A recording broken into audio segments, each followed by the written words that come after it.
Welcome back, and joining me as we discuss the day's markets action is Shaun Dendere from Trive Investments. Thank you so much for your time, Shaun.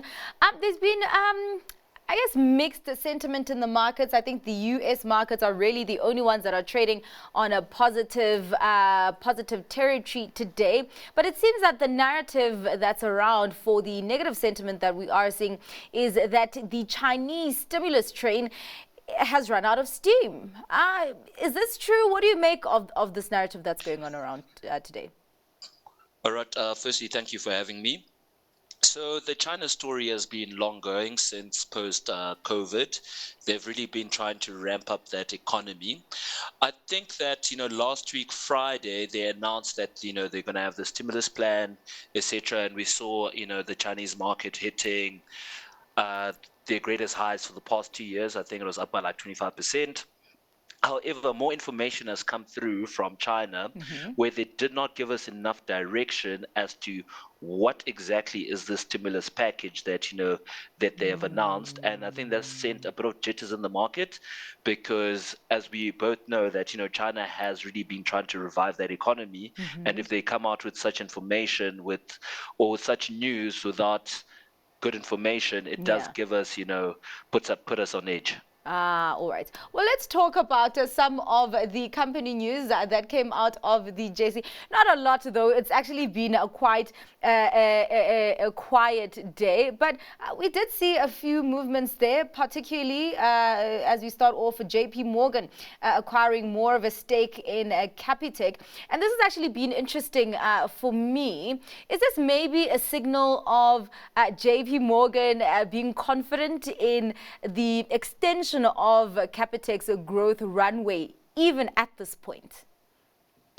Okay, so interestingly enough that they increased their stake in Capitec because they also did increase their stake in ShopRite. I am of the view that, they are probably targeting, let's call it the lower LSM market in South Africa. Yes. And if you look at Capitec and, the acquisitions that they're making from a share price perspective, they've really been doing really brilliant.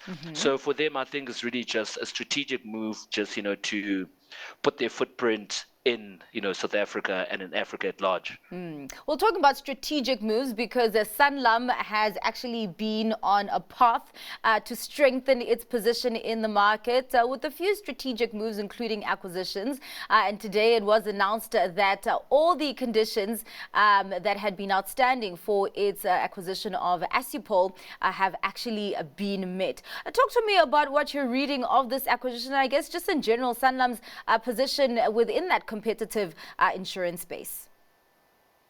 So firstly, I find this quite interesting, and I must say that I am not a lawyer, so I'm not too sure how, from a competition commission perspective, how that worked out.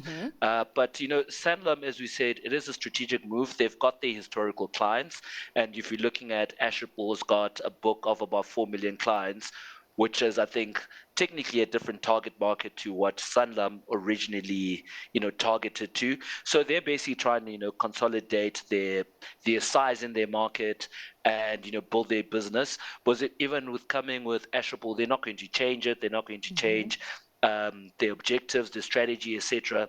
It is just one of those companies that's going to be in their holdings. Right. Well, one thing that has been in the headlines is, of course, for a number of years, ABSA's leadership changes and moves there. And today we did get a sense that ABSA got regulatory approval for some appointments, including that of the interim CEO. Of course, you know that in about a week's time, current CEO Ari Rautenbach will be his early retirement will be coming into effect. How closely are investors at this point watching those leadership changes at ABSA, considering that they have been in the news for a while? So, ABSA, in my opinion, I'd like to refer that, the CEO changes as a revolving door, because I think this will be CEO number 6 in 6 years. Yeah. From the market, it does not, incite confidence in what's been happening with ABSA, because if you look at its peers, CEOs do have a long run in their seats there. So we call it, we're having an interim CEO, meaning that eventually we're going to have another CEO, and we do not know that what the next year, what their strategic goals and moves are. So that also gives us jitters in the market. But from an interim CEO perspective, I think he has been at ABSA since '06.